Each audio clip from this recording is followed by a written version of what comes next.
사도신경으로 신앙 고백 드리심으로 부흥성의 둘째 날 집회를 하나님 앞에 드리겠습니다.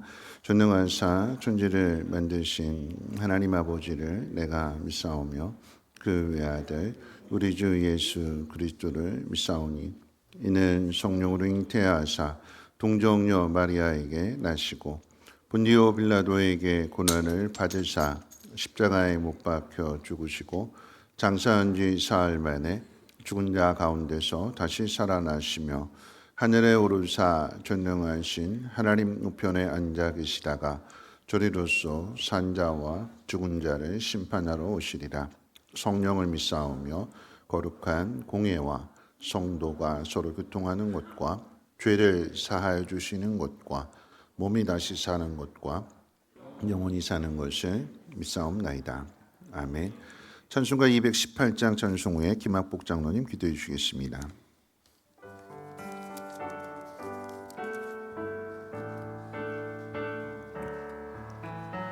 내 맘과 정성을 다하여서 주 너의 하나님을 사랑하라. 내 몸을 아끼고 사랑하듯 형제와 이웃을 사랑하라. 주께서 우리에게 명하시니 그 명령 따라서 살아가리. 널 미워 해치는 원수라도 언제나 너 그렇게 사랑하라. 널 핍박하는 자 위에서도 신실한 마음으로 복을 빌라. 주께서 우리에게 명하시니 그 명령 따라서 살아가리. 나 항상 주님을 멀리하고 형제를 사랑하지 못하였다. 이러한 죄인을 사랑하사 주께서 몸버려 죽으셨다. 속죄에 낀 사랑 받으니 내 생명 다 바쳐 충성하리. 아멘.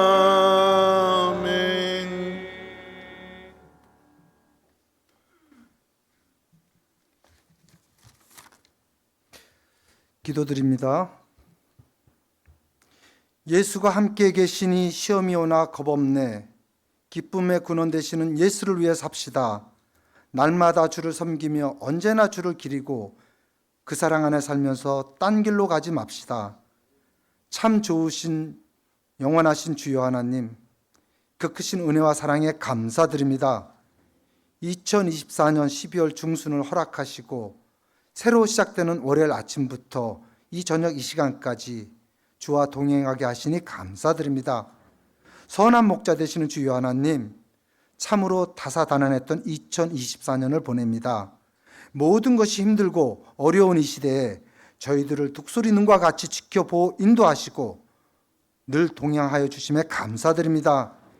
때로는 세상살이에 흔들리며 때때로 힘에 겨워 넘어질 때도 있습니다. 주여 저희를 긍휼히 여겨주시고 이 시간 결단과 다짐하는 마음으로 더욱더 주께 전진하는 성도가 되어 어떤 유혹에도 흔들리지 않고 날마다 주를 기리며 주의 사랑 안에서 딴 길로 가지 않는 굳센 믿음을 허락하여 주옵소서. 사랑과 은혜가 풍만하신 주여 하나님, 2024년 성민교회 부흥의 둘째 날을 맞이합니다. 이 시간 말씀을 듣습니다. 강사님으로 수고하시는 수원 한길교회 김형수 목사님을 기억하시어 영육간의 강건함으로 채워주옵소서. 주께서 귀히 쓰시는 강사 목사님을 저희에게 보내주시어 감사드립니다. 특별히 이 시간 간구하옵기는 강사 목사님에게 능력의 능력을 더하여 주셔서 말씀으로 충만하며 성령으로 충만케 하셔서 이제 첫 발을 내딛는 성민의 가정 목장 예배로 전하는 되는 이 시기에 믿음이 흔들리지 않게 하옵시고 크신 주의 은총의 역사가 일어나게 하여 주옵소서.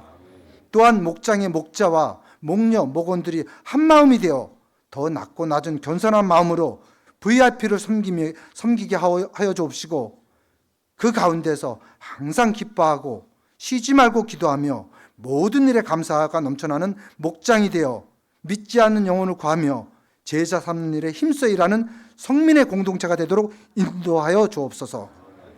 거룩하신 주여 하나님, 부흥회를 통하여 양적으로 성장만이 아니라 질적으로 성장하여 참된 주님을 만나며 함께함을 배우고 선한 주님의 사랑과 은혜로 성민의 복이 있는 성도가 되어 아무것도 걱정하지 않으며 의심치 않고 주와 함께 무료를 걷는 복된 사람이 되게 인도하여 주옵소서. 부흥회를 위하여 수고와 헌신하는 손길마다 주의 놀라운 사랑과 은혜로 축복하여 주옵소서. 감사드립니다. 살아계신 주 예수 그리스도 이름으로 기도드립니다.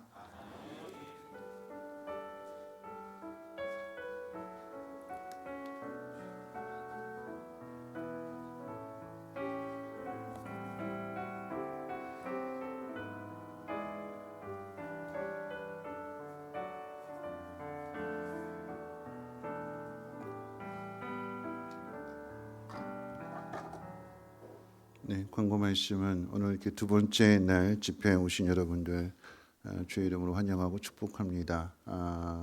벌써 반이 넘었어요, 그렇죠? 내일 2시간밖에 안 내일 마지막 날인데 이렇게 차 운행이 안 되는데도 이렇게 많이 오신 건 너무나 감사를 드리고 마지막 집회이기 때문에 새벽 예배 또 저녁 예배 주변에 계신 분들 계시면 카풀 통해서라도 이렇게 많이 또 격려해 주시고 독려해 주셔서 이 집회가 하나님 기뻐하시는 집회가 될 수 있도록 또 2025년을 시작하는 데 있어서 아주 귀한 밑거름이 될 수 있도록 여러분들이 한 마음 되어 주시기를 부탁을 드리고요. 목사님 이제 말씀 전해 주시고 함께 통성 기도하실 때 충분하게 기도하시고 편하게 돌아가시죠. 주기도문이나 축도는 오늘 저녁에 하지 않습니다. 통성 기도하실 때에 충분하게 기도하시고 개인적으로 돌아가 주시기를 바라겠습니다. 하나님 말씀 보도록 하겠습니다. 하나님 말씀은 사도행전 4장 23절로 37절까지 보시겠습니다.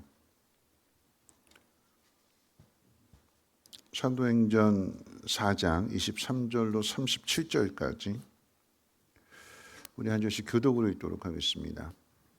사도행전 4장 23절로 37절까지의 말씀을 한 절씩 교독으로 읽겠습니다. 사도들의 노임의 그 동료에게 가서 제사장들과 장로들의 말을 다 알리니 그들이 듣고 한 마음으로 하나님께 소리를 높여 이르되 대주제여 천지와 바다와 그 가운데 만물을 지으시오. 또 주의 종 우리 조상 다윗의 입을 통하여 성령으로 말씀하시기를 어찌하여 열방이 분노하며 족속들이 허사를 경영하였는고 세상의 군원들이 나서며 관리들이 함께 모여 주와 그의 그리스도를 대적하도다 하신 이로소이다. 과연 헤롯과 본디오 빌라도는 이방인과 이스라엘 백성과 합세하여 하나님께서 기름 부으신 거룩한 종 예수를 거슬러 하나님의 권능과 뜻대로 이루려고 예정하신 그것을 행하려고 이 성에 모였나이다. 주여 이제도 그들의 위협함을 굽어보시옵고 또 종들로 하여금 담대히 하나님 말씀을 전하게 하여 주시오며 돈을 내밀어 병을 낫게 하시옵고 표적과 기사가 거룩한 종 예수 이름으로 이루어지게 하옵소서 하더라. 빌기를 다함에 모인 곳이 진동하더니 무리가 다 성령에 충만하여 담대히 하나님 말씀을 전하니라.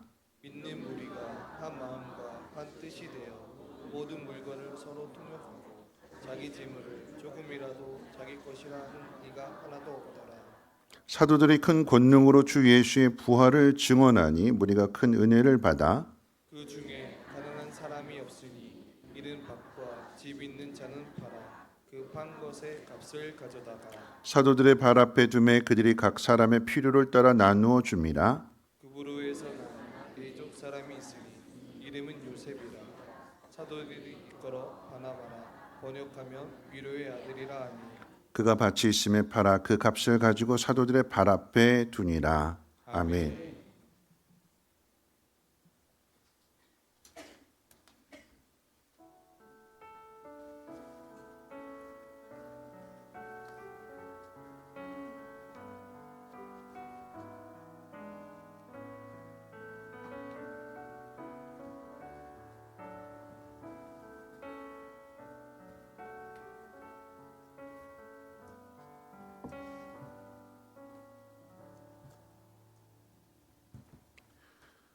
이제 목사님 나오셔서 헌금 위해서 기도해 주시고 또 탁월한 목장과 목원의 특징이라고 하는 제목으로 하나님 말씀을 들려주실 때에 하나님의 음성으로 들으시고 또 큰 은혜 받으시기를 주님의 이름으로 축원합니다.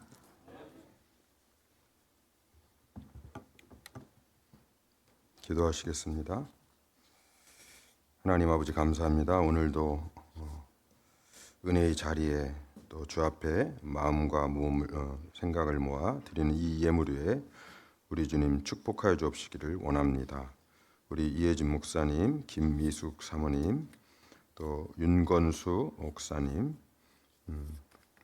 심은주 주원 성도님, 심주형 목사님, 광명근 장로님, 강소영 권사님, 이순영 권사님, 곽덕수 장로님, 강연순 성도님, 박연숙 집사님, 장석영 집사님, 박미자 권사님, 전용환 장로님, 박선주 집사님, 전용환 장로님, 손장수 권사님, 문채훈 집사님, 이일순 집사님, 김분자 권사님, 조정래 장경순 성도님, 박훈 집사님, 이주희 전도사님,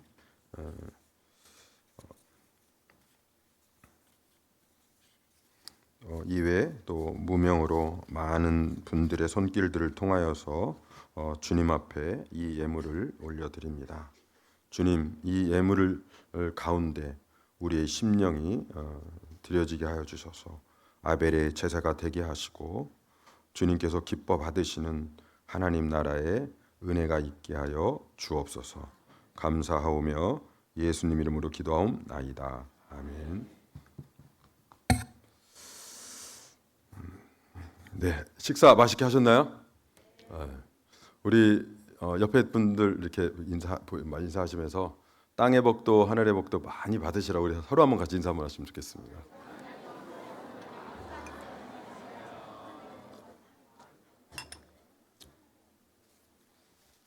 인사하시라고 했더니 한 번만 하고 그냥 끝나시네. 이렇게 두루두루 다시 한 번 더 제가 물 마실 동안에 좀 이렇게 한 번 더 다시 땅의 복도 하늘의 복도 많이 받으세요. 서로 축복하며 인사하시겠습니다.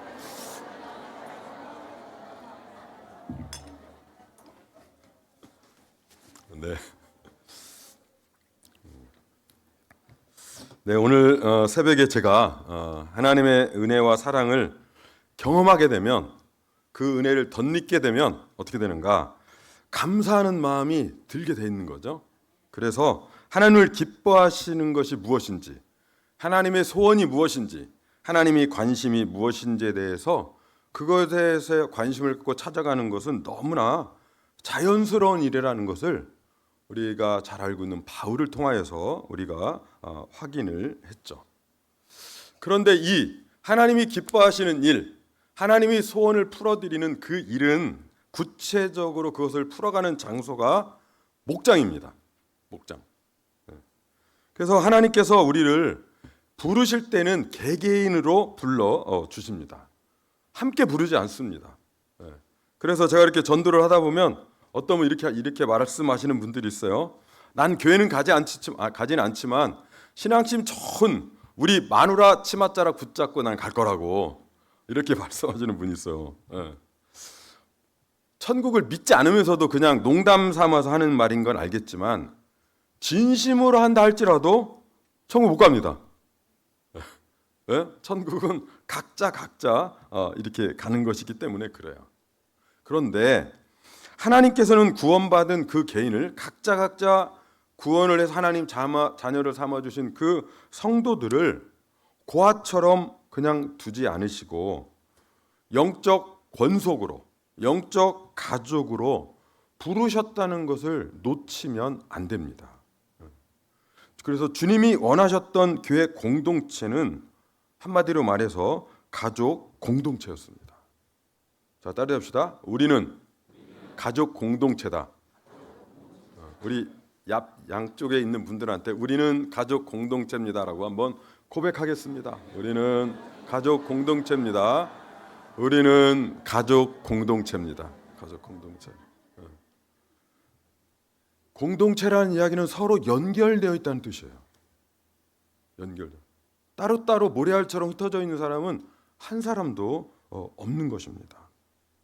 그래서 어느 날 예수님이 열심히 사역하는 중에 예수님의 어머니가 찾아오셨어요. 그래서 제자들이 찾아가가지고 예수님 밖에 어머니가 오셨습니다 라고 그렇게 했더니 의외의 반응으로 예수님이 반응을 하셨어요. 그게 뭐냐면 밖에 우리 어머니 계신다고? 야, 아버지의 뜻대로 사는 사람들이 다 내 형제요 자매요 어머니야.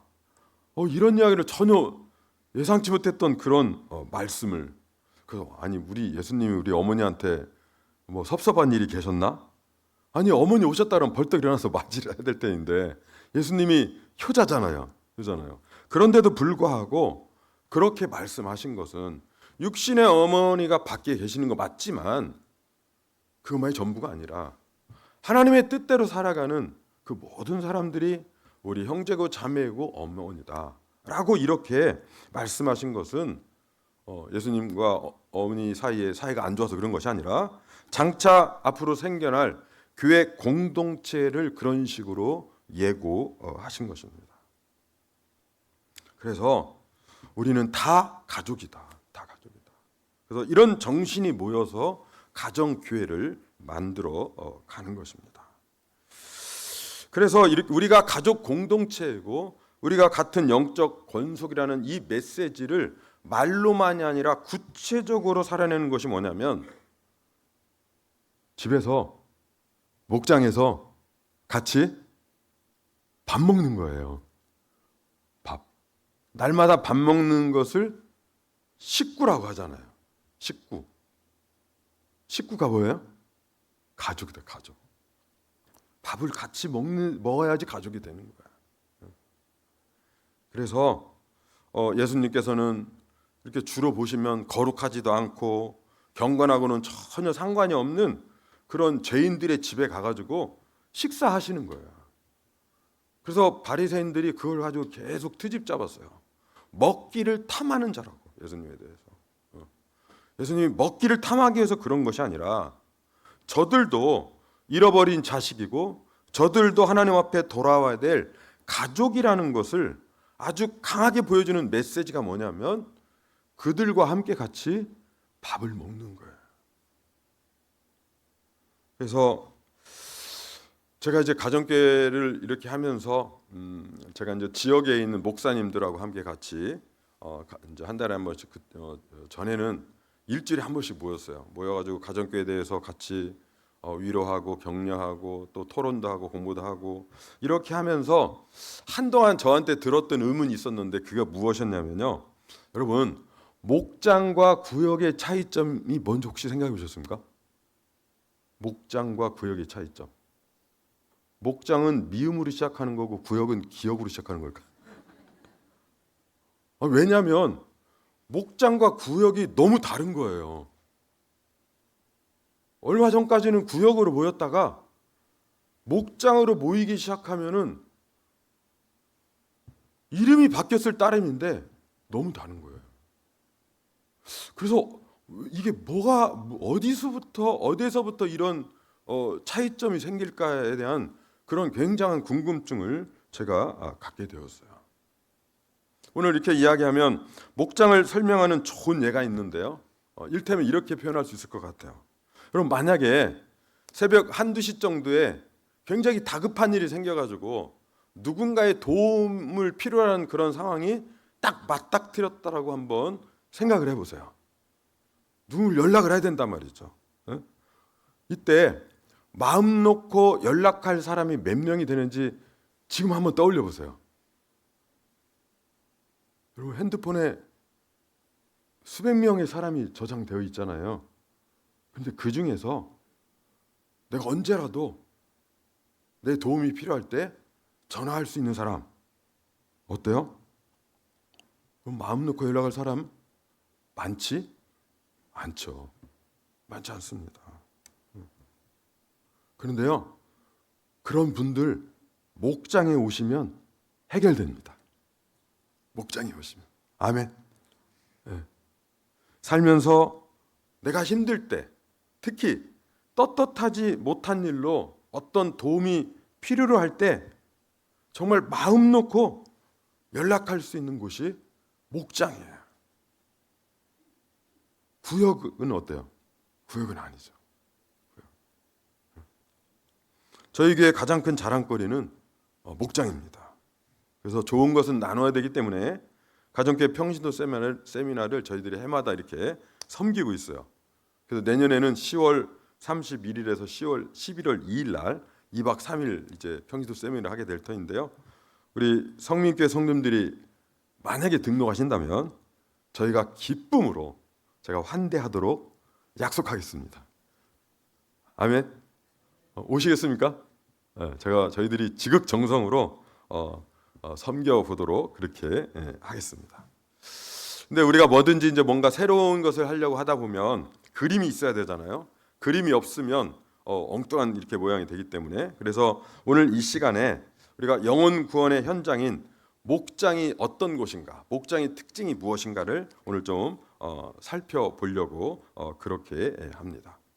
왜냐하니까 세상에는 목장보다도 훨씬 더 다양한 그런 소그룹들이 많이 있잖아요. 동창 모임도 있고 우리 학교 다니는 아이들 학교 다닐 때 만났던 부모 모임도 있고 뭐 골프 모임도 있고 뭐 여러 가지 취미 활동 뭐 지역으로 연고로 뭐 엮여져 있는 그런 모임들이 얼마나 많이 있습니까? 그런데 그런 모임을 다 제끼고 금요일 날 토요일 날 굳이 내가 왜 목장을 가야 되는가라는 이유가 있어야 될 거 아니에요. 교회에서 그냥 목장으로 모이라고 그러니까 그냥 갈 수는 없잖아요. 이 바쁜 세상에 갈 곳도 많은데. 그러면 지금 다 이제 목장이 소속되어져 있을 터인데 여러분 우리 목장에 아직 안 나오는 내 남편, 내가 섬기려고 하는 VIP, 또 이런 분들이 우리 목장에 왜 와야만 할까요? 왜 우리 목장에 안 오면 왜 손해라고 말할 수 있는 게 뭐가 있을까요? 목장에 안 오면 네가 손해지 내가 손해가 아니야 라고 이렇게 말할 수 있는 것이 있어야 되겠지 않냐는 거죠. 그것이 무엇일까? 이것을 여러 가지로 말할 수 있는데요. 딱 두 가지로 정돈하면 한마디로 얘기해서 목장은 무엇인가? 따라해 봅시다. 기도 응답 받는 곳, 하나님 사랑을 경험하는 곳. 그런 목장은 세상의 어떤 모임하고도 특별하게 구별되는 것은 목장에 오면 하나님의 살아계심과 능력과 응답을 경험할 수 있는 것입니다. 세상 어디에도 그건 할 수 없어요. 그 다음에 무한한 사랑을 경험할 수 있는 것이 목장이에요. 세상의 사랑은 다 조건부예요. 세상에도 진하게 사랑하죠. 근데 그 진하다는 거는 다 거래이고 조건이에요. 그게 맞지 않으면 언제든지 잘라버립니다. 목장은 그렇지 않아요. 무한 리필. 이게 바로 목장의 특징이라고 이야기할 수 있습니다. 그래서 오늘 이 부분에 대해서 성경이 말씀하고 있는데 이렇게 기도 응답이 잘 되는 목장, 그 다음에 무한한 사랑을 경험하는 목장을 가만히 보니까 어떤 목장이 그런 목장이 되는가? 첫 번째는요. 그런 목장의 특징은요. 첫 번째는 따르시다. 담대하다. 담대하다는 거예요. 담대하다. 오늘 우리가 읽은 이 성경 본문, 성경의 이 본문을 보면 이미 잘 아는 것처럼 베드로와 요한이 성전 문 앞에서 40년 동안 안진뱅이로 이렇게 구걸하는 그 안진뱅이 거지를 나사렛 예수 그리스도의 이름으로 이렇게 세웠어요. 이렇게 세웠어요. 뭐 그렇게 되면 칭찬과 격려와 박수를 받을 터인데 그게 아니고 그것이 문제가 되어서 긴급 체포가 되어가지고 공회 재판에 넘겨지게 되었습니다. 재판에 들어가서 가장 큰 죄목은 무엇인가?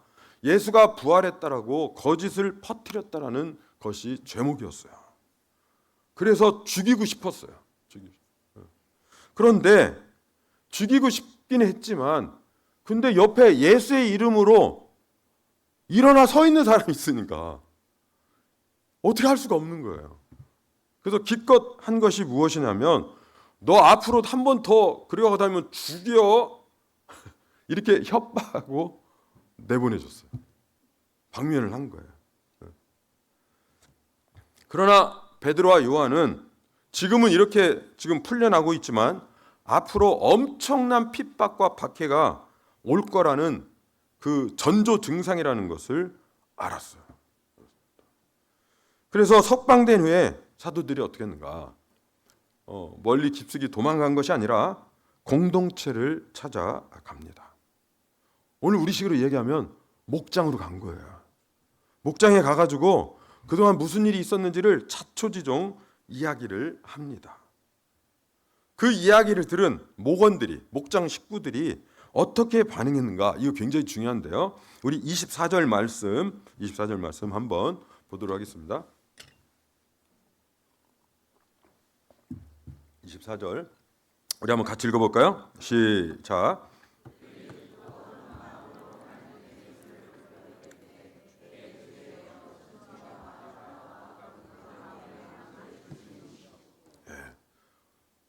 이 목원들이 이야기를 듣고 엄청난 지금 핍박이 올 거라는 이야기를 듣고 나서 두려워했나요? 어때요? 염려했나요? 위축되었나요? 아니요. 담대했습니다. 담대했습니다.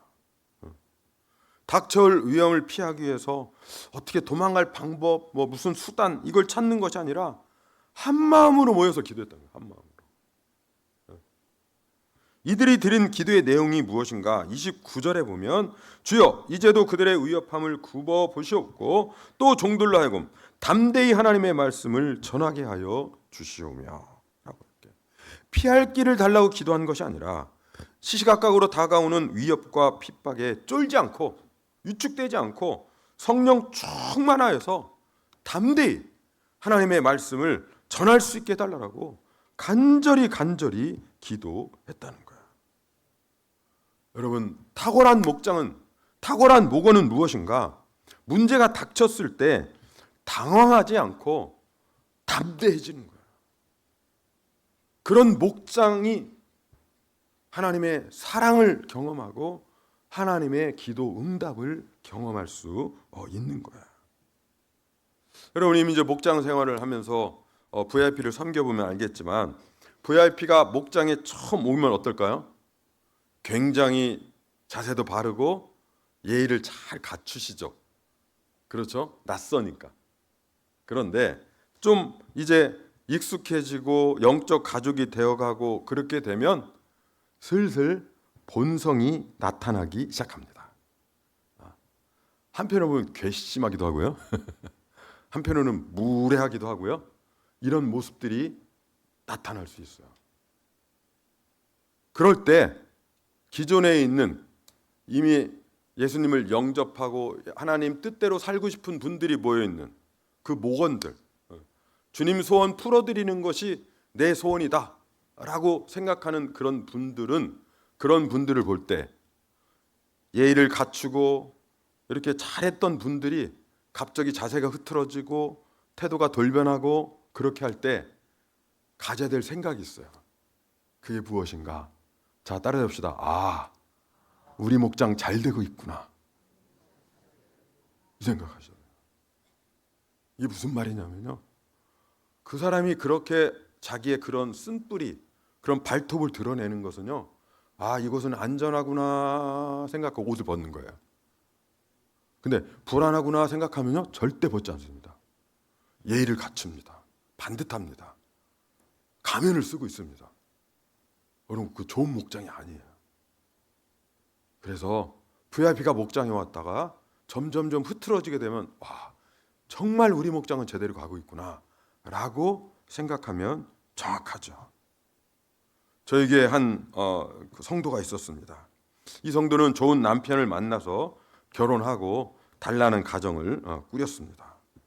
근데 이 성도는 어릴 적에 친정에서 겪었던 그런 가정 형편이 너무 극심하고 폭력적이고 어려웠었는데 학교를 다니면서도 이 사실을 친구들한테 들킬까봐 그것이 너무 초라해가지고 전전긍긍하고 두려운 마음으로 학교 생활을 했다고 하더라고요. 그렇게 하다가 그 좋은 남편을 만나가지고 결혼해서 조금씩 이제 불안감도 사라지고 이제 전과는 완전히 다른 나는 이제 옛날에 내가 아니야 이런 생각을 가지고 결혼 생활을 했어요. 그러면서 9년 만에 자식을 낳았습니다. 그런데 어느 때부터 그 자식에게 자기 친정 아버지가 자기한테 했던 그와 똑같은 폭력적인 부모가 돼가고 있다는 것을 본인이 깨달으면서 너무 고통스러운 거예요. 내 안에 이런 괴물이 있다는 것을 상상도 못했던 자기가 가장 싫어했던 괴물이 내 안에 있다는 것을 확인하게 되었어요. 그랬던 그 사람이 그것 때문에 목장에 나와가지고 하여튼 말만 하면은 원망, 불평, 투정 그것들을 다 쏟아내기 시작을 했어요. 이렇게 할 때 그 목장의 목원들이 어떻게 했는가? 그걸 다 받아줬다는 거예요. 여러분 옆에 있는 사람이 하품하면 어때요? 따라서 하품하잖아요. 여러분 성장한 아이가 집에 와가지고서 학교 갔다 와가지고서 막 가방 내동댕이 치고 막 큰 소리 빽빽 치고 막 화내고 막 그렇게 할 때 엄마가 같이 화내면 어떻게 돼요? 근데 엄마는 어떻게 해요? 같이 화나게 되죠. 아이가 그렇게 하니까. 그런데 여유가 있는 엄마는 자식이 아무리 큰 소리 치고 막 땡깡을 부려도 어때요? 조용히 앉아가지고 아이가 하는 이야기를 계속 들어주죠. 아, 그랬구나. 그래서 그랬겠네. 이렇게 하면 아이가 점점 어때요? 쿨다운이 되면서 자기 자리를 찾아가는 거죠. 그러면서 이런 새로운 경험을 하면서 내 안에 있는 상처와 내 안에 있는 아픔이 조금씩 치유가 되는 거야. 목장에서 그렇게 한 거예요. 세상에서는 한 번도 자기의 그런 쓴뿌리 감정을 드러낼 때 아무도 받아주지 않았는데 목장에서 이것들을 이야기할 때마다 계속 받아줬어요. 격동하지 않고. 그래서 그렇게 받아주고 또 여러 가지 힘들고 어려운 이야기 하면은 그 불안한 이야기를 기도 제목으로 바꾸어 가지고 기도해주고 맞대응하지 않고. 그래서 요동할 상황에서 요동하지 않고 꾸준하게 이렇게 받아주게 되니까 이 사람이 점점점 회복되기 시작했어요. 그렇게 해서 지금 목자가 됐어요. 지금 한길교. 여러분 이렇게 담대하게 받아주게 되니까 한 사람이 목자로 세워 준 거예요. 담대하게 받아주니까. 자, 그러면 어떻게 하면 담대한 목장이 될 수 있을까? 담대한 목장을 가만히 살펴보니까 특징이 있는데 그것이 무엇이냐면요. 지금 일어나고 있는 위기를 하나님의 눈으로 바라보는 거예요. 하나님의 시선으로 바라보는 것입니다. 그래서 한 걸음 뒤로 물러나서서 이 상황에서 하나님께서 어떻게 하시려고 하는가 이쪽으로 시선을 돌리면 담아줄 수 있어요. 그래서 이제 성도가 막 이제 부모하고 받았던 그 상처가 자기에게 똑같이 딸한테 재현되고 있다는 사실을 자각하고 나서 그걸 막 고백을 할 때 목장에 있는 식구들이 이제부터 하나님 일하시는구나. 하나님 시선을 보니까 그동안은 반듯한 척하고 명품 두르고 또 말도 또 잘해요. 아주 예의 바르게. 예. 어디 하나 이렇게 모자란 데가 없었어요. 그랬던 그가 어느 날 돌변해서 속에 있는 것들이 다 쏟아 나올 때 외절해가 아니라 하나님이 일하시는구나. 하나님이 일하시는구나. 때가 왔구나. 때가 왔구나. 이런 하나님의 시선으로 바라보면서 기다려주고 버텨주고 담대하게 된 거죠. 그리고 두 번째 담대한 목장을 보니까 두 번째는요. 따르십니다. 초자연적인 도움을 구한다. 초자연적인 도움을 구하는 거예요. 우리 30절 말씀 이렇게 되어 있죠. 손을 내밀어 병을 낫게 하옵시며 표적과 기사가 거룩한 종 예수의 이름으로 이루어지게 하옵소서. 여러분, 목장이 세상과 극명하게 다른 것은요, 기도 응답을 경험하는 거예요. 세상 어디에 가서 기도 응답을 경험할 수 없습니다. 그래서 내가 원하는 것과 이 현실이 있는데 이 차이를 하나님의 능력으로 메꾸어 가는 거예요. 저에게 한 부부는 결혼하고서 7, 8년 됐는데 아이가 없는 그런 상황에서 교회에 온 부부가 있었습니다. 근데 이 부부가 목장에 갔는데 목장의 자녀들이 아이들끼리 있는 모습을 보면서 아이들에 대해서 이제 호기심을 약간 갖게 되어 있어요. 그때 제 아내가 그 부부를 불러가지고 하나님께 생명을 달라고 기도합시다. 그랬더니 자기들은 절대 하지 않는다. 절대. 그래서 하나님께 많은 상처를 받아가지고 이제 자기는 자기 부부들끼리 살기로 했다고 얘기하는 거죠. 그렇게 교회에서 몇 년을 보내고 나서 어느 해에 하나님께서 그들의 마음을 만져주셔가지고 여러분 이제 아이를 갖기로 했어요. 그렇게 해서 목장에서 기도하고 간구하고 이러면서 이제 시험관 이렇게 쭉 하는데 그들 부부의 시험관부터 모든 과정들을 모든 목장 식구들이 전부 그날 스케줄을 다 알아. 지금 병원 갔대. 지금 난자 채취한대. 지금 한대. 실시간으로 하나님께 기도했어요. 그렇게 해서 결국은 임신을 했고 출산을 했고 지금 100일이 지났어요. 100일. 그래서 그 부부들은 그 아이를 볼 때마다 이것은 우리가 낳은 아이가 아니다. 이건 하나님의 응답의 선물이다. 그냥 자연스럽게 고백을 해요. 이런 사람들이 모여 있는 목장 한번 생각해 보세요. 어떨 것 같은지. 여러분 생동감이 들지 않겠습니까? 그래서 우리는 전도하면 마지막 전도지 들고 나가서 전도하는 것 생각하는데 그것도 전도죠. 근데 그것만이 아니라 이렇게 하나님이 기뻐하시는 일을 하기를 소원하는 사람들이 함께 영적 가족으로 모여서 그것을 들어야 될 VIP를 초청해서 우리가 함께 모여서 지극정성으로 환대하는 거예요.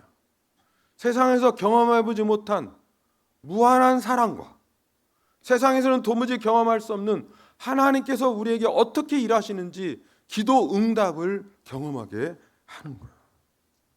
그때 오는 보람과 열매는 이루 말할 수 없죠. 그래서 이제 우리가 평신도 세미나를 할 때마다 저희는 이제 모든 목자 목님들이 1년 동안 사역 간증문을 작성합니다. 한 달 동안 자기 사역을 쭉 이제 기도하면서 글로 쓰는 거예요. 글로 쓰는데 우리 목자 목녀님들의 공통된 고백이 하나 있어요. 그건 이런 거예요.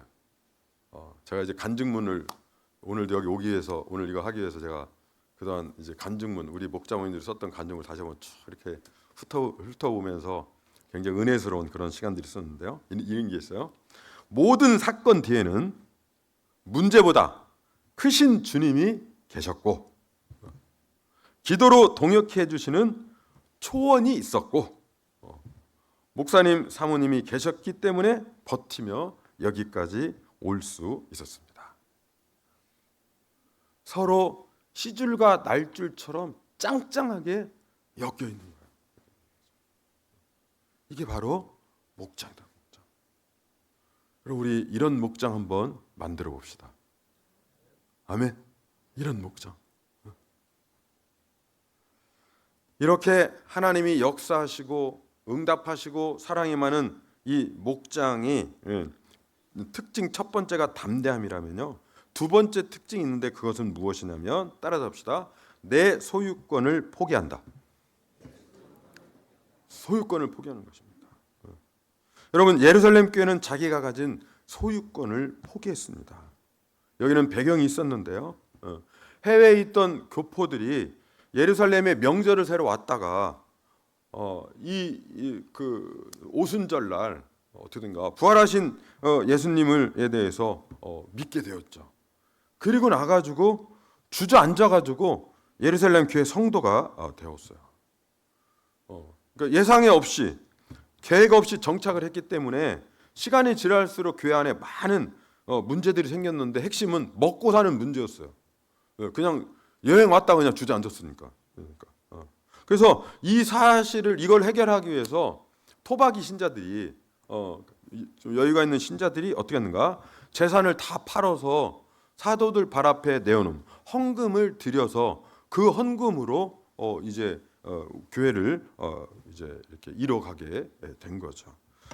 누가는 32절부터 35절까지 좀 전에 우리가 아까 읽었는데요. 이렇게 묘사하고 있죠. 제가 다시 읽어보겠습니다. 32절부터 믿는 우리가 한 마음과 한 뜻이 되어서 모든 물건을 서로 통용하고 자기 재물을 조금이라도 자기 것이라는 이가 하나도 없더라. 사도들이 큰 권능으로 주 예수의 부활을 증언하니 우리가 큰 은혜를 받아 그 중에 가난한 사람이 없으니 이는 밭과 집이 있는 자는 팔아 그 판 것의 값을 가져다가 사도들의 발 앞에 두매 그들이 각 사람의 필요를 따라 나누어 줌이라. 아멘. 이걸 또 이따가 잘못 해석해가지고 그러면 훌륭한 교회가 되려면 공산주의, 사회주의가 되라는 건가? 그건 아니에요. 그렇게 할 건 아니고요. 사회주의와 공산주의와 예루살렘 교회 다른 점이 있는데 그게 뭐냐면요. 사회주의나 공산주의는요 제도적으로 물질을 포기하게 만든 거예요. 제도적으로 강제로. 그런데 예루살렘 교회는요 어떻게 하면 따르십시다. 스스로 한 거예요. 자원해서 하나님께 받은 은혜, 하나님께 받은 사랑이 너무 크다 보니까 또 우리는 영적 가족으로 하나님이 부르셨다라는 그 믿음 때문에 내가 가진 것을 내 것이라고 주장하지 않고 서로 나누게 된 것입니다. 지극히 이기적인 이 세상 사람들에게 있어서는 이 모습이요 아주 매력적인 공동체로 보이는 거예요. 매력적인 공동체. 우리가 감동 받을 때는 어때요?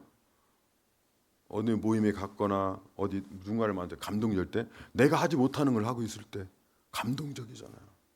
세상은 끊임없이 이기적이죠. 그런 세상 가운데서 내 것이라고 주장하지 않고 그렇게 나누는 모습이 얼마나 매력적으로 보였겠냐 말이죠. 제가 한 3주 전에 저희가 이제 목장 위에 초원이 있는데 초원 분가식이 있었습니다. 근데 그때 이제 서로 이제 이런 이제 감사 나눔을 했는데요. 한 부부가 있었습니다. 이 부부는요. 근데 이 부부는 교회 올 때 공황 장애여서 가지고 늘 누워 있었어요. 누워 있었던 그런 사람입니다. 그래서 그러면 뭐 아프다고 하면 목장에 목녀가 반찬 만들어다가 날라주고 또 아이들 학원 가야 된다 그러면 학원 차도 태워다 주고 하소연거리가 있으면 또 원망 불평 또 다 들어주고 그렇게 몇 년을 해주고 나서 이 사람도 목자 목녀가 되었어요. 목자 목녀. 그러니까 지금 제가 쭉 간증하면서 공통점이 있죠. 처음에는 다 어때요? 정상적인 사람들이 아니었어요. 근데 들어와서 하나님의 무한한 사랑과 기도 응답을 경험하면서 조금씩 안 변하는 것 같은데 변하면서 오게 되더라고요. 그래서 비로소 목녀가 되면서 이제 목자들의 목장이 초원이 커지면서 초원 분가를 하게 되었습니다. 그래서 초원 분가를 하면서 목자들이 이제 초원지기를 향하여서 하는 고백이었는데요. 이런 얘기했어요. 내가 목장에 가서 목자로서는 목원들 앞에 가면을 쓰고 있어야 되지만 목자들의 목장인 초원에 와서는 내가 다 털어놓을 때 우리 장로님이 내 이야기 끝까지 다 들어줬다. 끝까지. 그래서 나는 우리 초원을 빼놓고는 내 사역을 감히 생각할 수가 없다. 우리 초원지기 장로님이 얼마나 바쁜지 내가 아는데 삼성 임원이거든요. 지금 삼성이 지금 그 반도체 지금 굉장한 그 한복판에 있는 임원이에요. 우리 장로님이 바쁜 걸 내가 아는데도 불구하고 내가 확신의 상 공부하자고 할 때 장로님이 노라고 얘기하지 않고 한 번도 빠뜨리지 않고 나하고 만나서 확신의 상 공부를 끝까지 해주셨다. 이 모습을 보고 내가 목자 사역을 안 할 수가 없었다. 이런 고백을 하고 있는 거죠. 이렇게 할 수 있는 것은 한마디로 말해서 무엇인가? 자기 거를 다 포기하는 거예요. 시간을 포기하고 물질을 포기하고 내가 가진 뭔가를 포기하고 그렇게 하는 거죠.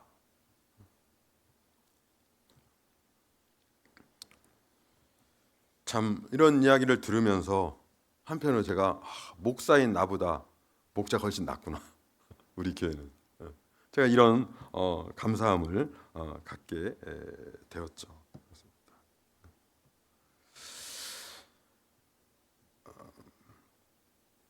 목장에서 어떻게 하면 이런 일이 일어날 수 있는가? 이렇게 소유권을 포기하는 거는요. 잘 되는 목장을 보니까 그것은 이웃에 대한 사랑 때문에 소유권을 포기하는 것이더라고요. 이웃에 대한 사랑 때문에. 우리가 좀 조심해야 될 게 있는데요. 소유권을 포기하는 것을 너무 미화시키면 안 돼요. 소유권을 포기하는 것 자체에 집중하게 되면 금욕주의에 빠질 수 있어요. 하나님 싫어하십니다. 금욕주의. 성경은 금욕주의에 대한 위험을 경고하고 있거든요. 여러분, 우리가 가진 소유권을 포기하는 것이 아름다운 것이 아니라 소유권을 포기하면서까지 이웃을 사랑하는 것이 아름다운 거예요. 아멘. 내 물질, 내 시간, 내 자원. 따라서 기도할 때 여러분, 하나님 오늘부터 제 소유권을 포기할 수 있도록 도와주시옵소서. 이 기도하지 마시고요. 어떻게 기도해야 될까요? 하나님, 저에게 맡겨준 목원들에 대해서, 영적 VIP에 대해서 사랑할 수 있는 마음 주세요. 아멘. 그래서 어느 정도로 내가 소유권을 포기해도 아깝지 않을 정도로 사랑하는 마음 주십시오. 아멘. 이 기도하는 거예요. 그래서 여러분, 우리가 포기하는 거는 억지로 할 수 있는 게 아니에요.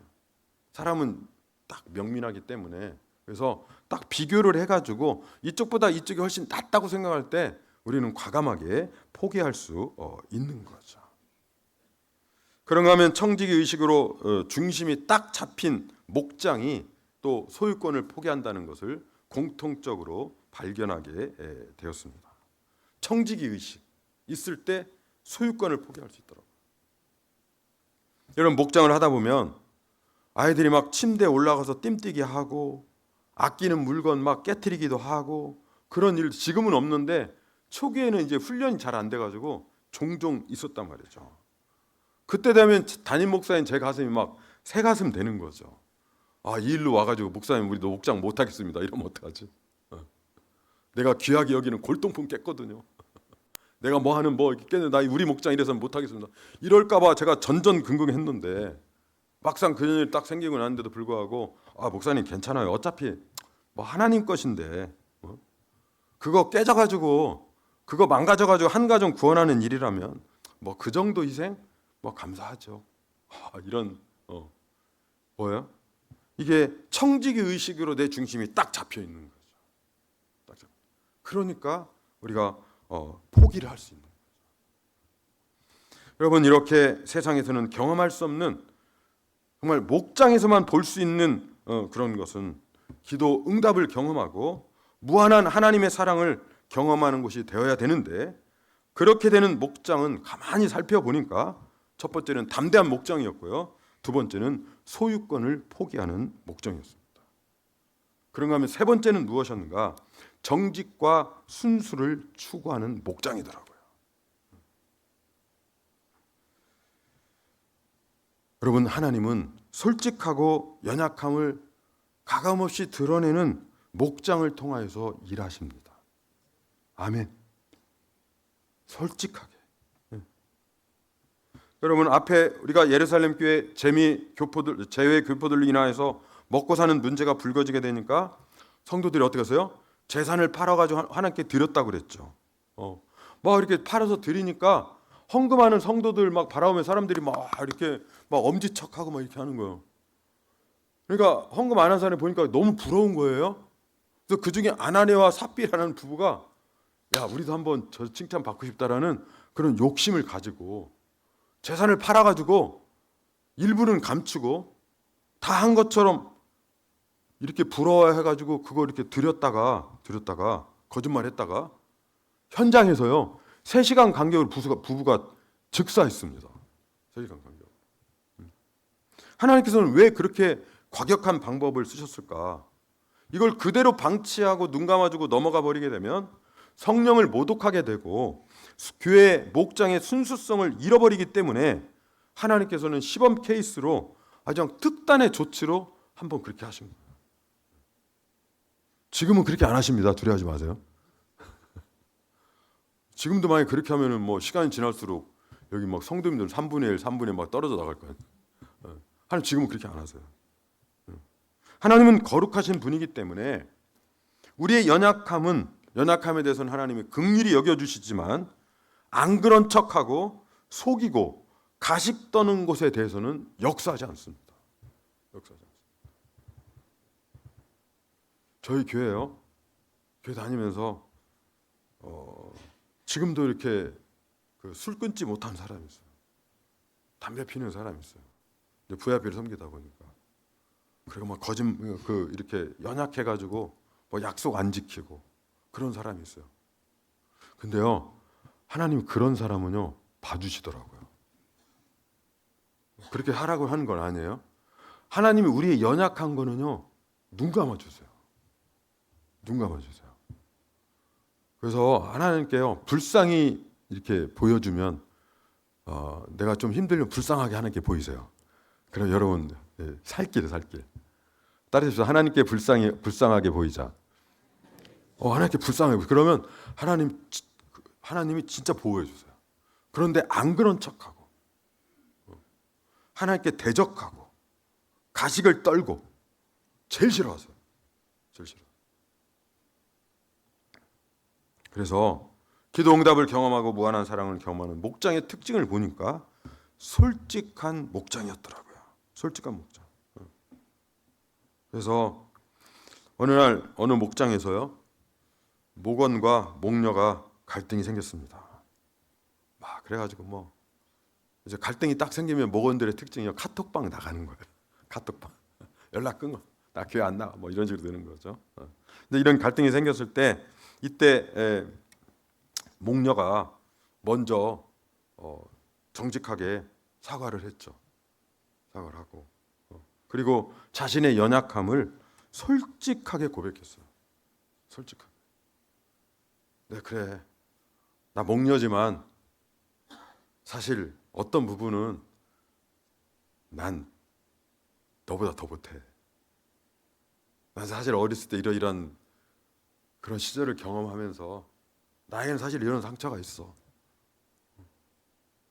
아무리 노력해도 아직도 난 이 부분은 현재 진행형이야. 네가 나 좀 용서해줘. 나 좀 봐줘. 라고 그렇게 고백을 했어요. 이렇게 솔직하게 고백하자. 그 이야기를 들은 목원도 목녀 이야기 들으면서 내가 목녀님한테 뭐가 교만했는지 사실은 나도 교만했습니다 라고 하면서 자기가 교만한 이야기를 고백하고, 또 그 역시도 나도 왜 또 이렇게 교만한 사람처럼 이렇게 내가 행동할 수밖에 없었는지 본인도 또 본인의 이야기를 하게 되고, 이렇게 하면서 두 사람 사이가 더 깊어져 가는 것을 보았어요.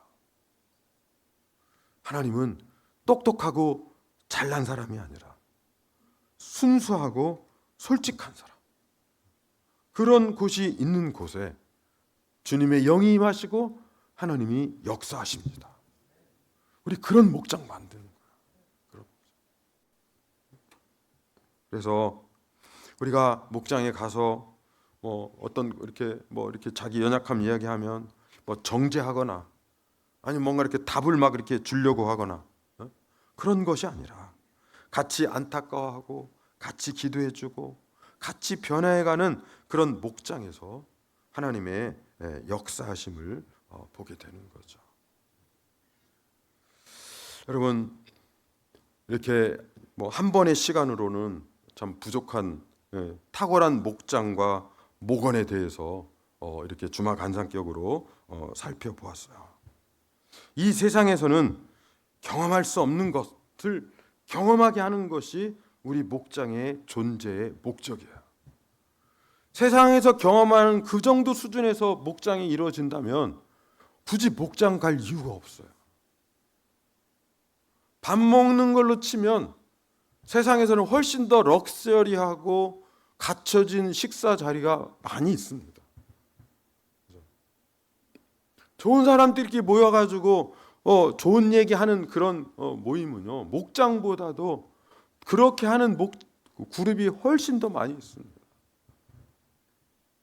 그러면 왜 우리가 성민교회 목장이라는 이름으로 매 주일 금요일 토요일마다 우리는 함께 모여서 밥 먹고 감사 나눔하고 말씀 나눔하고 기도 제목 나누고 VIP에서 기도하고 선교사님들에서 기도하고 이런 것들을 우리가 왜 하는가? 그 행간에는 세상에서 경험할 수 없는 걸 경험하는 거야. 그래서 과감하게 야, 우리 목장 한번 와봐. 우리 목장에 오면 기도 응답 받을 수 있어. 아멘? 우리 목장 한번 와봐. 세상에서는 경험할 수 있는 무한한 하나님의 사랑을 경험할 수 있어. 이렇게 당당하게 말할 수 있어야 된다는 거죠. 어떻게 하면 그렇게 할 수 있는가? 오늘 사도행전 4장 23절 그 이하의 말씀을 이렇게 주마 간상격으로 살펴보면서 그 중심을 살펴보니까 어떻게 하면 그런 목장이 되는가? 담대한 목장, 소유권을 포기하는 목장, 순수한 목장. 이래도 많이 있는데 이 세 가지만 딱 기억하면 좋겠어요. 우리 목장 담대한 목장 되게 해주십시오. 소유권을 포기할 수 있는 목장 되세요. 공산주의 되라는 거 아니에요? 또 괜히 또 이렇게 생각하면 안 돼요? 하나님의 사랑이 너무나 커서 그 정도쯤은 내가 하나님의 청직이라는 그런 정체성 때문에 그 정도쯤은, 그래서 소유권에 대해서 자유한 거야. 이게 세상 사람들이 볼 때는 이것보다 매력적인 공동체는 없습니다. 그런가 하면 순전한 목장, 이런 공동체가 되는 거죠. 그래서 이런 목장에 초대받으면 마음을 어루만져 주게 되니까 그 안에 감동이 일어나게 되고, 그죠?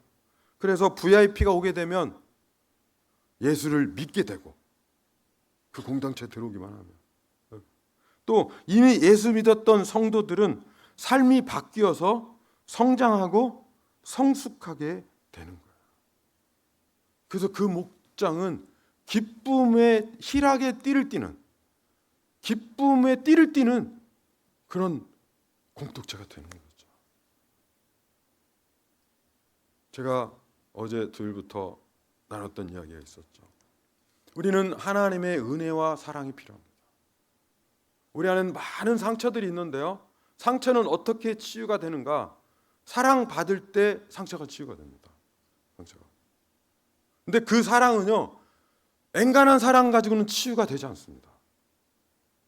그 사람이 볼 때 와 이건 진짜 찐 사랑이다 느낄 때 치유가 돼요. 찐 사랑이라는 것은 무엇인가? 할 수 없는 걸 할 때. 일테면 이런 거예요.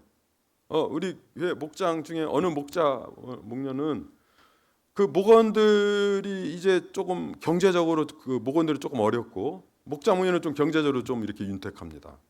그러다 보니까 철되면 목원들을 막 이렇게 보약 같은 거 만들어다가 이렇게 갖다 줬어요. 고마워요, 안 고마워요? 별로 안 고마워하신가?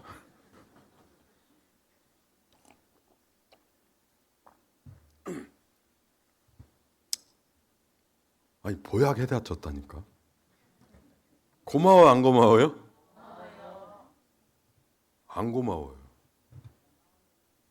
안 고마워. 왜 안 고맙냐면요.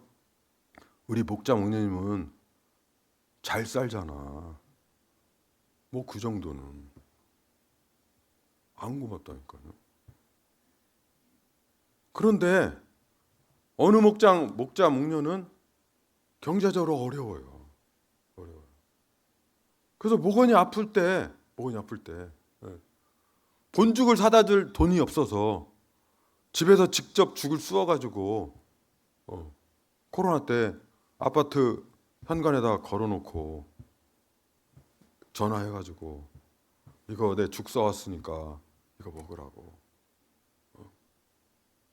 아파트 현관문 열고 그 죽을 보는 순간 하염없이 눈물이 나오는 거예요. 우리 부모도 우리 형제도 나한테 이렇게 안 해줬는데 우리 목자 목년의 형편과 처지를 다 아는데 에? 나한테 이런 관심과 사랑이 있구나. 그 감동이 느껴질 때 치유가 일어나는 거예요. 그러니까 이게 묘한 거죠. 그러니까 주는 사람 입장에서는 여러분 나는 엄청나게 줬다고 생각을 하는데요. 받는 사람 입장에서는요. 뭘 얼만큼 받았냐 가지고 평가하는 게 아니라요. 그 사람의 형편과 처지를 통해서 야, 저 사람은 지금 시간 낼 사람이 아닌데 나를 위해서 시간 냈네. 예? 저 성격에 불 같은데 나를 위해서 참네. 어렵쇼? 저 사람은 경제적으로 나보다도 못한데 저렇게 통이 크네. 이걸 느낄 때 그게 사랑으로 확 와닿는 거예요. 그러면서 치유가 일어나고 회복이 일어납니다. 그런데 제가 문제는 성장은 일어난다 일어나지 않는다? 안 일어난다고요. 제가 가정교회를 만나기 전까지 했던 모든 목회는 치유와 회복을 위한 목회였어요. 치유 회복 많이 됐죠. 많이 됐습니다. 그런데 어느 시점에 가면 성장이 안 되니까 원망만 남더라고요. 마지막에 불평이더라고요. 끊임없이 아프터 서비스 해야 돼요. 아프터 서비스. 이 사람 어떻게 해놓으면 또 이 사람 빵 터지고 또 이 사람 빵 터지면 또 저 사람 기도 어떻게 되고 또 막 이래가지고 여기 가서 유지보소 저기 가서 유지보소 맨날 유지보소. 그래서 본질적인 걸 할 수가 없어. 왜? 성장이 안 되니까. 그런데 오늘 말씀을 보면 성장은 어떻게 일어나는가? 여러분 내 몸을 찢을 때 성장이 일어나는 거예요. 내 몸을 찢을 때. 아까 얘기했잖아요. 언제 사랑받는다고 생각한다고 그랬어요? 내가 할 수 없는 걸 한 때 그걸 사랑으로 받아들이잖아요. 그러니까 내가 할 수 없는 것을 찢는 사람은 손해보는 게 아니라 뭐가 일어나요? 따라서 성장이 일어나요. 그러니까 내 몸을 찢는 사람은 성장이 일어나고 그 찢은 걸 받아 먹는 사람은 치유가 일어나고 이렇게 성장과 치유가 목장이라는 영적 권속 가족 안에서 자연스럽게 일어나게 되더라는 거예요. 여러분 이 강팍하고 완악한 말세의 끝자락에 우리 이런 목장 우리 만들다 가면 어때요? 아멘. 네. 우리 이거 하다가 어쩌면 뭐 내가 지금부터 목자 목녀를 해가지고 끝까지 다 못 간다 할지라도 나중에 하나님 앞에 가서 할 말 있지 않겠습니까? 주님, 제가 주님 기뻐하시는 주님 뜻을 이루기 위해서 영혼 구원하기 위해서 우리가 목장 공동체 안에서 내가 여기까지 벽돌 쌓다 왔습니다. 그 다음부터는 내 후배들이 쌓을 것입니다 라고 이렇게 당당하게 말할 수 있다면 얼마나 행복하겠냐 말이죠. 그래서 기쁨이 있는 거야. 이게 초두에 말씀드렸던 목장과 구역의 차이점이에요.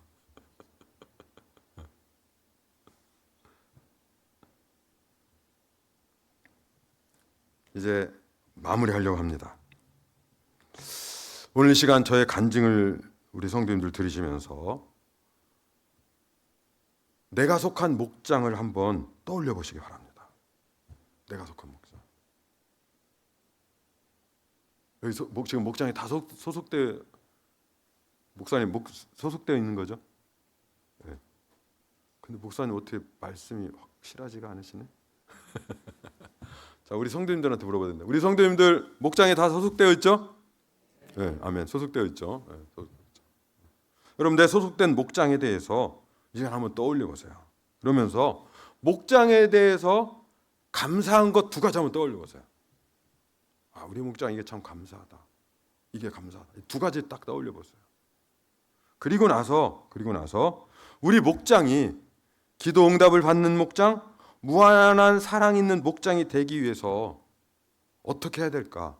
아니면 불신자가 오면 예수님을 영접하고 기신자인 우리들이 삶이 변화가 되려면 개선해야 될 것이 뭐가 있을까? 한 가지 한번 생각해 보세요.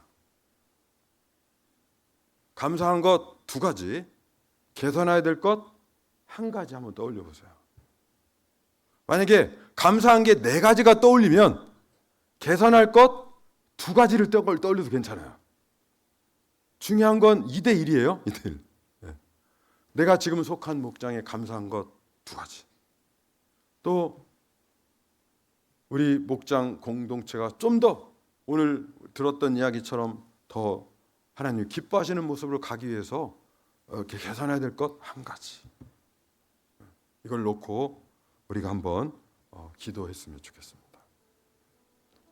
마음의 준비가 되셨나요? 자, 이제 오늘 또 특별히 목사님께서 끝나지 않고 마음껏 기도하듯 이렇게 배려를 해주셨으니까 오늘 이 시간 이야기를 들으신 다음에 우리 목장을 마음에 담아두시고 우리 목장 감사한 게 뭐가 있는가? 감사는 찾으면 수천 수만 가지예요. 우리 목장은 감사한 게 하나도 없는데요? 그거 문제예요. 감사한 게 있습니다. 감사한 것 두 가지. 계산해야 될 것 한 가지. 감사한 건 네 가지? 그럼 계산할 것 두 가지. 오늘 이것을 찾아서 시간을 한번 같이 하나님께 우리 간절히 한번 같이 기도하며 기도하도록 함께 같이 기도하시겠습니다.